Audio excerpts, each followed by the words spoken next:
Today we're going to be reviewing and learning a little bit more about exponential functions.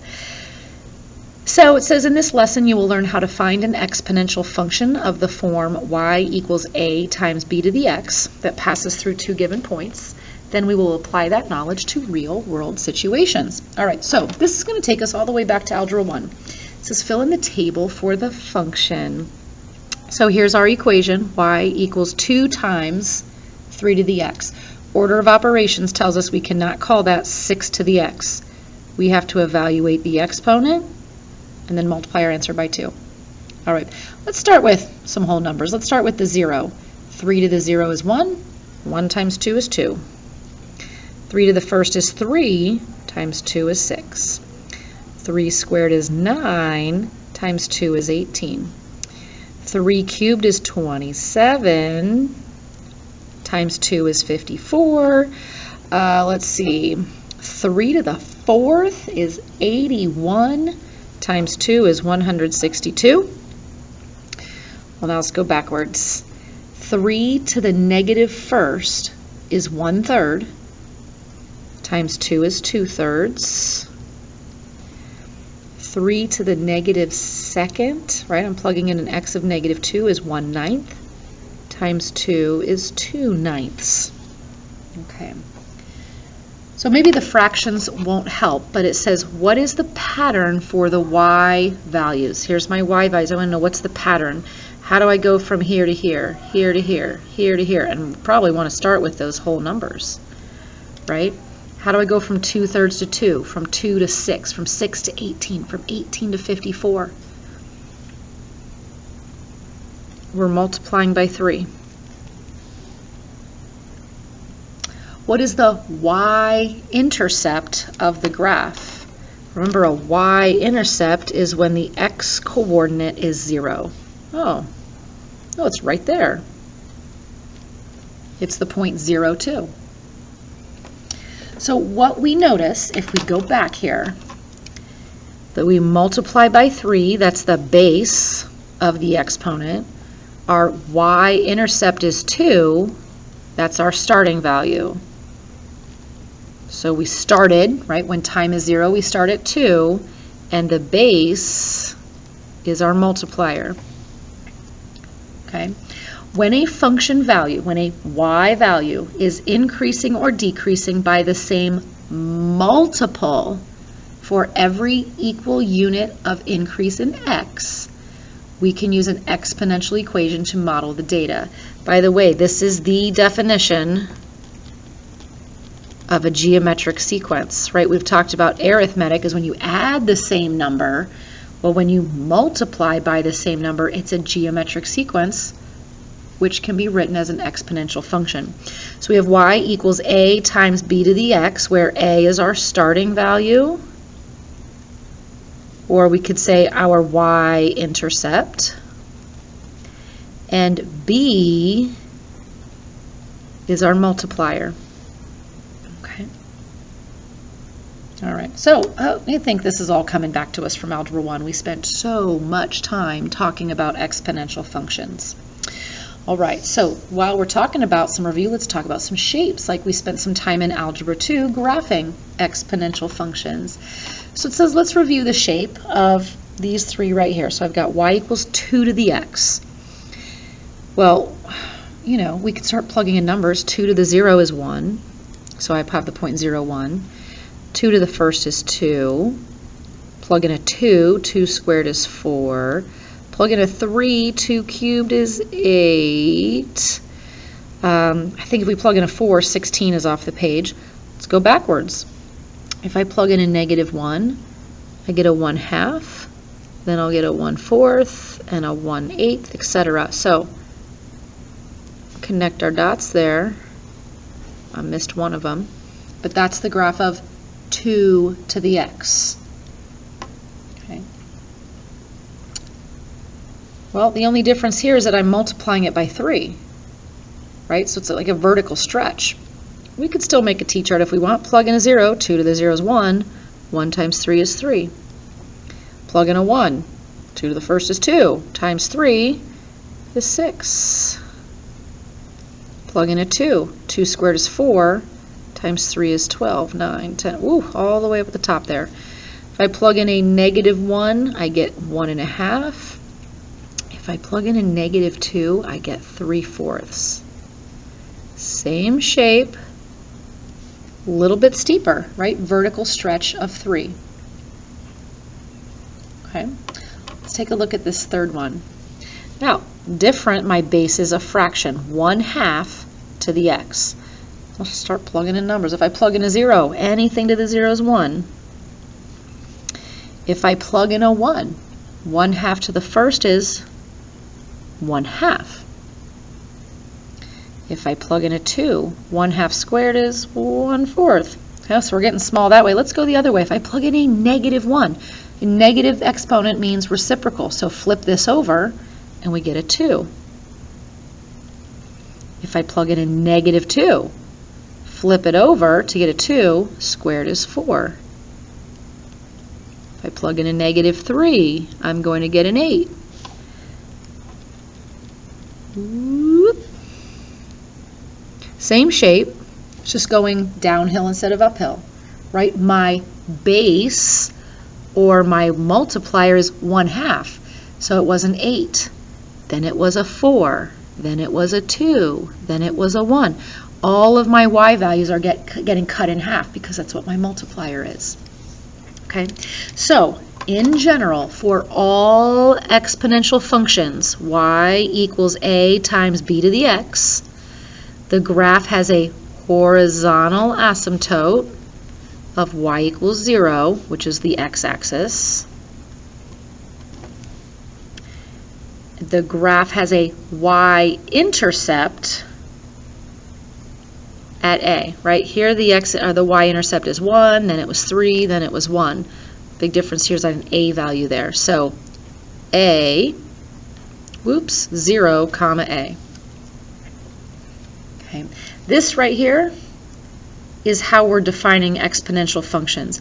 The base has to be greater than 0. It has to be a positive number or it won't have this shape. And the base can't equal 1 because then it would just be a horizontal line. So if we want our graphs to have this exponential shape, this hockey stick kind of shape, then this has to be true about the base. Okay. All right, so good little review in there. So this one says write the exponential function in this form that passes through these 2 points. Remember, a is my starting value, or when, x equals 0. B is my multiplier. So if I can find the multiplier and I can figure out where I start, that's all I need. We could do this a lot of different ways. I think I'm going to show you where I think is the easiest way. Here's almost like when we were doing summation notation. I'm not going to add them together. Here's x equals 2. This would be x equals 3. X equals 4. Right? When x equals 2, my y value is 18. When x equals 4, my y value is 162. If it is an exponential function, remember what we said above here. To get from one number to the next, we're multiplying by the same number. We don't know what that multiplier is, but I'm going to multiply by b to get here, and then I'm going to multiply by b again to get to my 162. So 18 times b is equal to 162. Or 18b squared is equal to 162. Well, we're trying to solve for b. We're trying to find that multiplier. So let's divide both sides by 18, and we get 9.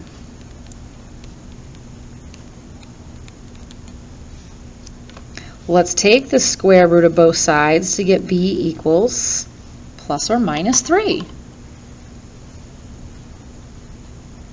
All right, so we're saying the multiplier could be positive or negative 3. However, remember on that last slide I said the base has to be positive. So no negative b values, which means our base or our multiplier has to be 3. All right, great. Well, there's a good start. But before we write the equation, we need to know our starting value. Well, our starting is when x equals 0, so let's go backwards.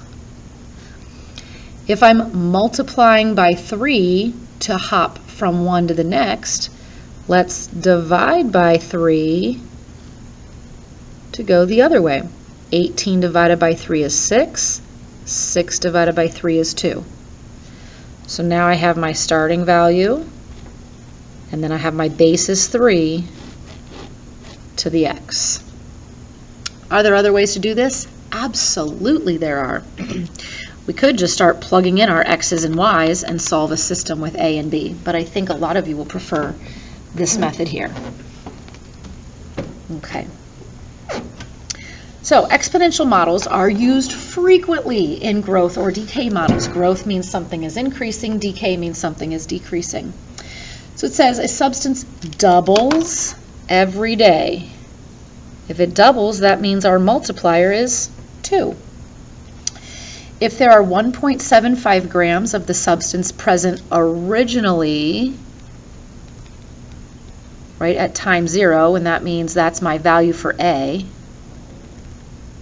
right, if it's the initial value, how many grams will be present after 2 weeks? Be very careful. We're doubling every day, and I want to know how many will be present after 2 weeks, which is 14 days. All right, well, let's write our exponential model, right? If it's doubling, that's telling me it's exponential. So I have y equals, my a value is 1.75,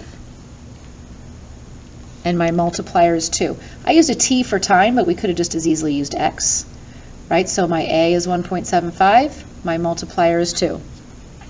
They want to know how much will be left, well, how much I will have after 14 days. We're going to go plug in a 14 for our time.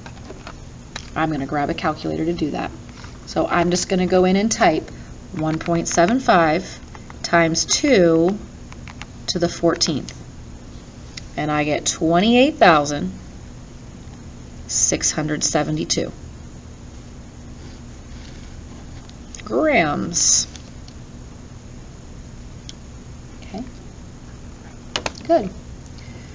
So to me, this is very typical Algebra 1 question. Next one says, Erin has saved $400, but for each of the next 5 years, she plans to spend 10% of what she has left. Assuming no further deposits, meaning she's not going to keep putting money in, how much money will she have in her savings account after 5 years? So if we're spending 10%, then we need to think about the amount of money she'll have in the bank. So even after 1 year, so if we start with $400 and she spends 10%, well, that means she's losing 10%. But how much is she keeping? She's keeping 90%.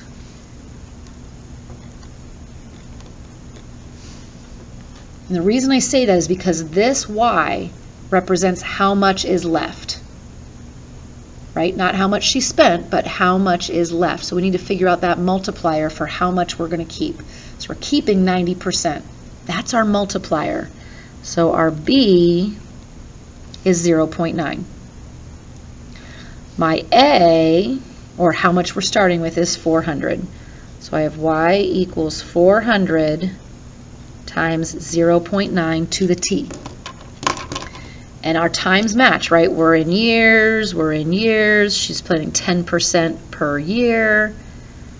So we're just going to go plug in our 5.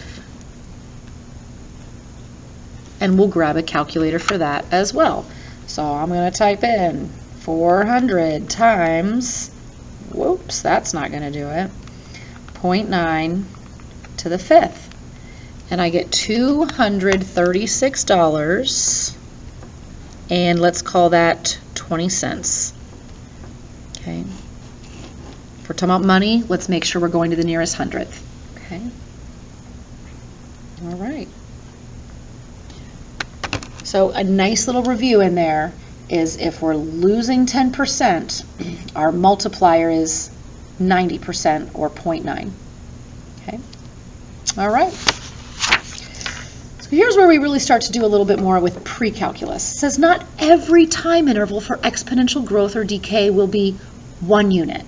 Right? If you think about it, it was like per year, per hour. Right? Not everything is going to happen on that time frame. So let's take a pause from our word problems and let's just look at some data. It says use the following tables to write an exponential function. How's the data the same for both and how is it different? So start with this one. Look at our x's. We're going up by ones. Perfect. What's happening with our y's? How am I going from one number to the next? 4 to 8, 8 to 16. Looks like we're doubling, right? So times 2, times 2, times 2. Well, that's perfect, right? Here's our starting value. And then my multiplier is 2. So we still have that y equals a times b to the x. Okay. Well, let's look at the second data set. Right? 4 times 2 times 2. That's what's the same, isn't it? So we look at your y values, they're not changing. But what's changing with x? Instead of going up by ones, we're going up by 3s. How does that get reflected in this equation?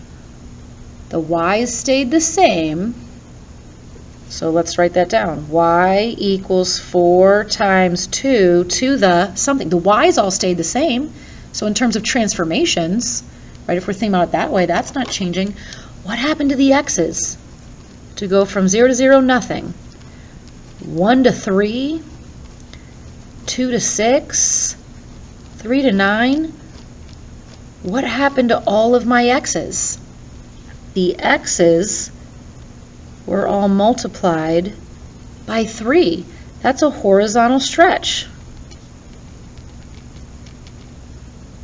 How do we put that in equation? If we actually multiplied the x's by 3, then when we put it in the equation, we should divide by 3. That's kind of exactly what we were doing the last few days. So the y values didn't change. We just need to make an adjustment to our x. Let's think about what that means. What's going on with our time? We were doubling the amount every 3, say, days, right? There's no time here. So let's say the y's doubled every 3 days. And I'm going to put days in quotes because we don't actually have time there. But that is what changed. And so that's how we can change it here. So when it says not every time interval will be 1 unit, well, this one is 3 units. So here's what we're going to do. We're going to update our formula. So our updated exponential model should start looking like this.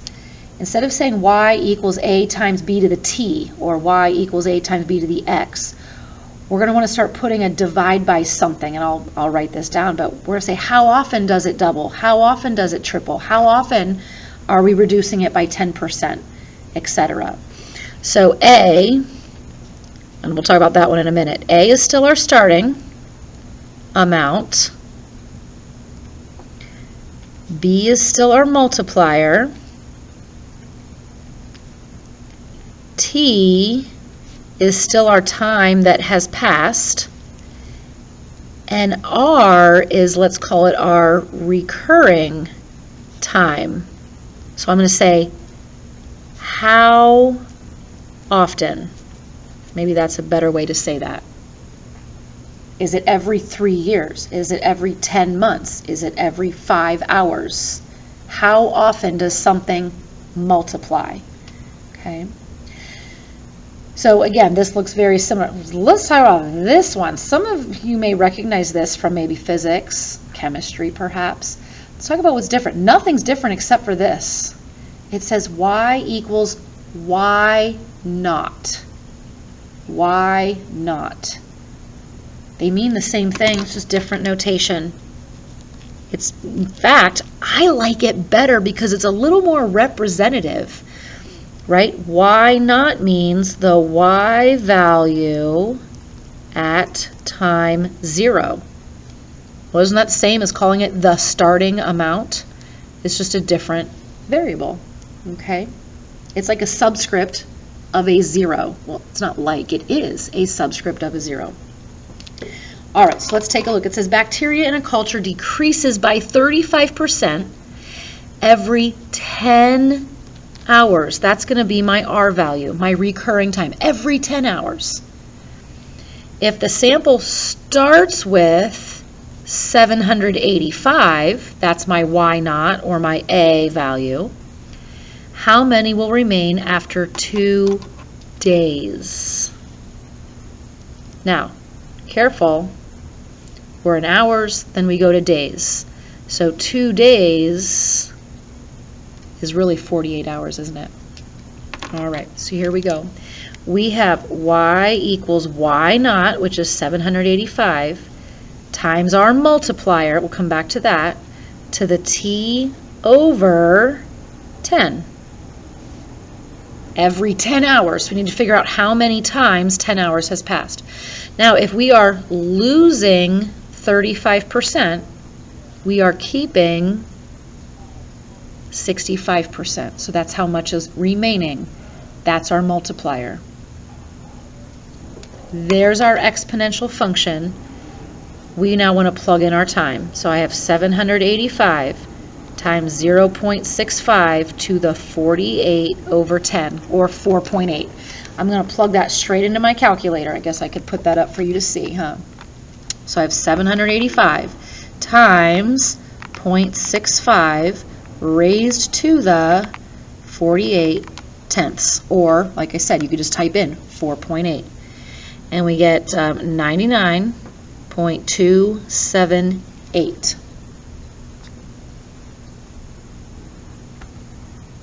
Now, they didn't ask us to round to the nearest whole number, so I'm going to be honest, I'm going to leave it alone. We could sit here and have a discussion about how can you have 0.278 bacteria, etc. I get that. But for now, let's just go ahead and just leave it, rounding to the nearest thousandth. Okay. All right. So let's finish up by talking about half-life. You should have seen this phrase half-life on worksheet 1. Some of you have heard it in science class. But one special type of decay is called half-life. And then by definition, a half-life is an amount of time it takes to cut an amount in half. So by definition, half-life is a time. So it says the half-life of mercury-210 is 10 minutes. So if you began with 36 grams of mercury, the grams of mercury left after t minutes can be represented in the following chart. So let's fill it in. If the half-life is 10 minutes, that means after 10 minutes, we've cut the amount in half, divided by 2. After another 10 minutes, we've cut what's left in half. After another 10 minutes, we cut that in half. And we just keep going. That's the definition of half-life. Every 10 minutes, we cut the amount in half. Okay? So it says write an exponential model that, or equation that models this data. Well, we have our formula. We need our starting amount is 36. We need our multiplier, right? We're dividing by 2, so our multiplier is 1/2. And how often is that happening? Every 10 minutes. So t divided by 10. That's our equation. How much mercury will remain after 32 minutes? We're just going to go plug in our 32 for our time.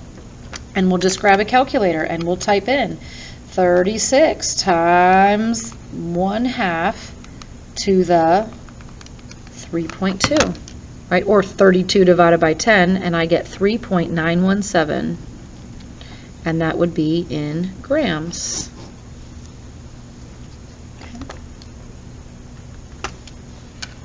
All right.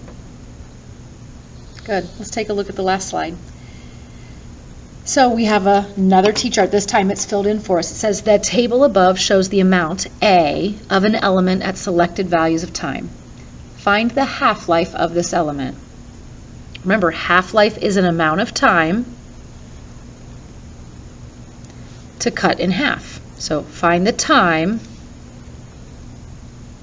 to cut the amount in half. Well, here's our amount. 160 to 80, well, that cut in half. 80 to 40, that cut in half. 40 to 20.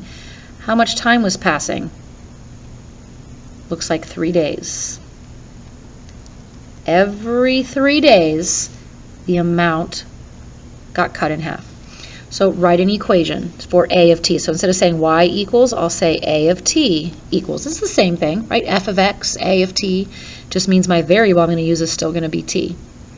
So we have our starting amount, which is 160. We have our multiplier, which is 1/2. And then if our half-life is 3 days, that's our recurring time. Every 3 days, we cut it in half. So that's our R. There's our equation. Now it says use your equation to find the amount remaining after 5 days. So this is all in days. So we're just going to go plug in a 5. So I get 160 times 1/2 to the 5 divided by 3. And again, I'm just going to go straight to my calculator and type that in. Whoops, to the 5/3. And I get 50.397. I'm going to do, and that's grams, right? Look at that. I'm going to do a quick little check here. After 5 days, 5 days is somewhere in here, right? Between 3 and 6. So my amount should be somewhere between 80 and 40. Oh, that's good. And by the way, it should be closer to 40, we think, because 5 is closer to 6 than it is to 3. So I feel pretty good about that answer.